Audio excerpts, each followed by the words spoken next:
خير القرون مواقفا ومثالا تبعوا الرسول إذا سعى أو قالا كانوا هنا يسقون غيم حياتنا فمضوا وفينا ذكرهم يتعالى نحمده ونصلي على رسوله الكريم اما بعد. محترم سامعین، السلام علیکم ورحمۃ اللہ وبرکاتہ۔ آج کی ہماری اس ویڈیو میں ہم آپ کو ابوبکر صدیق رضی اللہ تعالیٰ عنہ کے بارے میں کچھ بتائیں گے۔ جیسا کہ آپ کو معلوم ہے کہ صحابہ کے اس مبارک تذکرہ میں حروف تہجی کی ترتیب رکھی گئی ہے اور اسی ترتیب پہ سلسلہ آگے بڑھتا رہے گا۔ اگر آپ کو مزید اس طرح کی انفارمیٹیو ویڈیوز چاہیے تو ہمارا یہ چینل سبسکرائب کریں اور آگے بڑھنے سے پہلے بیل کے بٹن پر کلک کریں تاکہ نئی آنے والی ویڈیوز آپ تک پہنچ سکیں۔ خیر، تو ہم چلتے ہیں آج کی شخصیت کی طرف۔ جہاں تک ابوبکر رضی اللہ تعالیٰ عنہ کے نام کی بات ہے تو ان کا اصل نام عبداللہ بن عثمان ہے۔ ابوبکر ان کی کنیت ہے جس کا مطلب ہے پہل کرنے والا، اس لیے کہ یہ ہر خیر کے کام میں پہل کرنے والے تھے۔ شاید یہی وجہ ہے کہ آج ان کا تذکرہ اس چینل پہ سب سے پہلے ہو رہا ہے۔ اور صدیق ان کا لقب ہے جس کا مطلب ہے تصدیق کرنے والا، اس لیے کہ یہ ایمان کی ہر بات کی تصدیق کرنے والے تھے۔ بنو تیم ان کا قبیلہ ہے جو قریش ہی کی ایک شاخ ہے۔ پہلے خلیفہ راشد ہیں، عشرہ مبشرہ میں شامل ہیں، حضور علیہ السلام کے وزیر ہیں، صحابی سسر و خسر، ہجرت مدینہ میں آپ کے رفیق ہونے کا ان کو شرف حاصل ہے اور ان کی شان میں کئی بار قرآن نازل ہوا۔ اہل سنت والجماعہ کے ہاں حضرت ابوبکر رضی اللہ تعالیٰ عنہ انبیاء اور رسولوں کے بعد انسانوں میں سب سے بہتر ہے۔ صحابہ میں ایمان اور زہد کے لحاظ سے سب سے برتر تھے اور ام المؤمنین حضرت عائشہ رضی اللہ عنہا کے بعد نبی علیہ السلام کی سب سے محبوب شخصیت ہے، جنہیں خود جبریل علیہ السلام کے ذریعے اللہ رب العزت نے کئی مرتبہ سلام بھیجا۔ اگر ہم بات کریں پیدائش کی تو سامعین، حضرت ابوبکر رضی اللہ تعالیٰ عنہ 573 عیسوی میں عام الفیل کے 2 سال اور 6 ماہ کے بعد مکے میں پیدا ہوئے۔ دور جاہلیت میں ان کا شمار مالدار افراد میں تھا۔ جب حضور علیہ السلام کی دعوت پہنچی تو بغیر پس و پیش کے قبول فرمائی اور آزاد بالغ مردوں میں سب سے پہلے اسلام قبول کرنے والے بنے، جس کے بعد 13 سال مکہ میں رہے اور عام سختیوں اور تکلیفوں میں حضور کے ساتھ رہے۔ پھر مکہ سے حضور علیہ السلام کی رفاقت میں مدینہ ہجرت کی۔ مواخات مدینہ میں جہاں ایک مکہ کے مہاجر اور مدینہ کے انصاری کو ملا کے بھائی بھائی بنایا گیا، اس میں خارجہ بن زید بن ابی زہیر رضی اللہ تعالیٰ عنہ کے حضرت ابوبکر بھائی بنے۔ غزوہ بدر سمیت تمام غزوات اور بہت سے سرایا میں شرکت فرمائی۔ غزوہ اور سریہ میں فرق یہ ہے کہ غزوہ وہ سفر ہے جس میں حضور علیہ السلام بنفس نفیس شریک رہے، جبکہ سریہ وہ سفر اصحاب ہے جو حضور علیہ السلام کی معیت کے بغیر صحابہ نے کیا ہو۔ غزوہ بدر کی بات ہو، احد ہو، غزوہ بنی نظیر ہو، غزوہ خندق ہو، صلح حدیبیہ ہو، غزوہ خیبر ہو، فتح مکہ ہو، حنین ہو، غزوہ تبوک ہو، تمام غزوات جتنے مشہور غزوات ہیں سب میں ان کی شرکت رہی۔ اور جب غزوہ تبوک سے واپسی ہوئی تو حج کا موسم آیا تو سرکار دو عالم صلی اللہ علیہ وسلم نے 300 مسلمانوں کا ایک قافلہ حج کے لیے مکہ روانہ فرمایا۔ اس قافلے کا امیر بھی ابوبکر رضی اللہ عنہ کو ہی بنایا گیا۔ جب آپ علیہ السلام مرض الوفات میں مبتلا ہوئے تو ابوبکر رضی اللہ تعالیٰ عنہ ہی کو حکم فرمایا امامت کرنے کا، جو مصلی رسول کے جانشین ٹھہرے۔ پیر 12 ربیع الاول 11 ہجری کو حضور علیہ السلام کی وفات کے بعد ابوبکر صدیق رضی اللہ تعالیٰ عنہ کے ہاتھوں پہ لوگوں نے بیعت خلافت فرمائی اور یہ منصب پر آئے، اور آتے ہی اسلامی علاقوں کے لیے والی، عامل، قاضی، عمرہ مقرر کیے، جا بجا لشکر روانہ کیے، اسلام اور بعض فرائض اسلام کے انکار کر جانے والے عربوں سے جنگ کی اور پورے جزیرہ عرب کو اسلام کا مطیع بنایا۔ اس کے بعد عراق اور شام کے فتح کرنے کے لیے لشکر روانہ کیا اور اپنے عہد خلافت میں عراق اور شام کا بیشتر حصہ فتح بھی کیا۔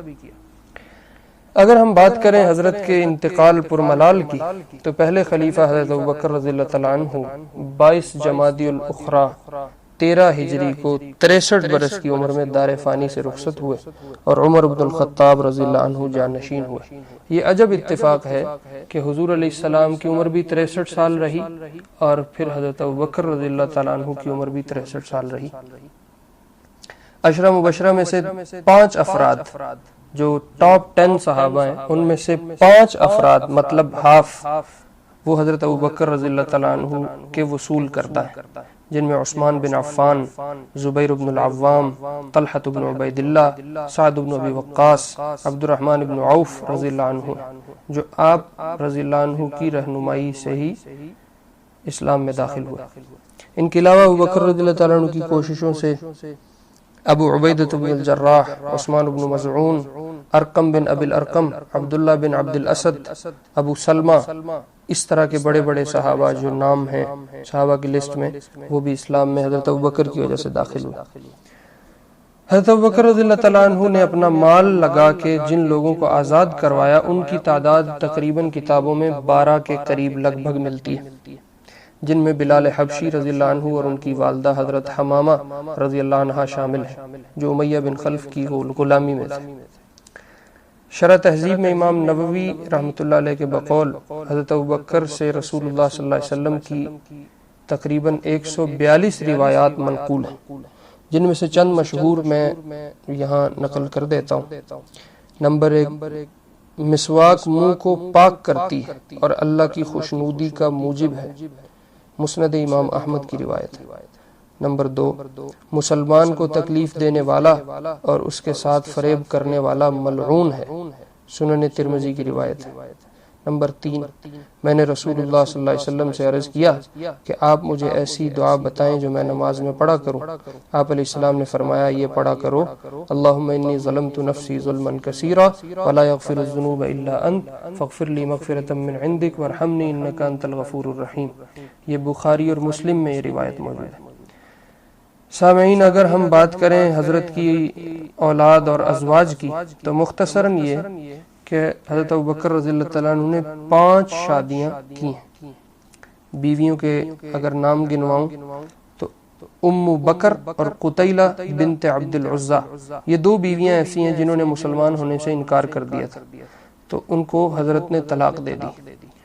اور تیسرے نمبر پہ بیوی ام رومان ہے جو صحابیہ بنی اور ان کی وفات کے موقع پہ آپ علیہ السلام خود ان کی قبر میں اترے اور ان کے لیے مغفرت کی دعا کی۔ چوتھی بیوی حبیبہ بنت خارجہ ہے جو مدینہ میں مواخاتی بھائی خارجہ رضی اللہ عنہ کی بیٹی تھی۔ 5ویں بیوی اسماء بنت عمیس ہے جو سلمہ بنت عمیس کی حقیقی بہن ہے، اور سلمہ بنت عمیس کے بارے میں آپ کو بتاتا چلوں، یہ حضرت حمزہ رضی اللہ تعالیٰ عنہ کی بیگم ہے۔ یوں کہہ لو حضرت حمزہ اور حضرت ابوبکر آپس میں ہم زلف تھے۔ اگر ہم بات کریں ان کی اولاد کی تو اولاد میں کل 6 افراد ہیں، 3 لڑکے ہیں، 3 لڑکیاں ہیں۔ عبداللہ بن ابی بکر، عبد الرحمن بن ابی بکر، محمد بن ابی بکر، اور لڑکیوں میں اسماء بنت ابی بکر، عائشہ بنت ابی بکر اور حبیبہ بنت خارجہ رضی اللہ عنہم، یہ سب تقریباً صحابہ ہیں۔ عبداللہ بن ابی بکر اور اسماء بنت ابی بکر یہ دونوں بہن بھائی ہیں، اور قتیلہ بنت عبد العزیٰ سے کے بطن سے ان کی پیدائش ہے۔ اور یہ اسماء بنت ابی بکر زبیر بن عوام کی بیوی ہیں جو عشرہ مبشرہ میں سے ہیں۔ اور پھر اسی طرح عبد الرحمن بن ابی بکر اور حضرت عائشہ رضی اللہ عنہا یہ دونوں ام رومان کے بطن سے ہیں، اور محمد بن ابی بکر اسماء بنت عمیس سے ہیں، اور ام کلثوم بنت ابی بکر حبیبہ بنت خارجہ کے بطن سے۔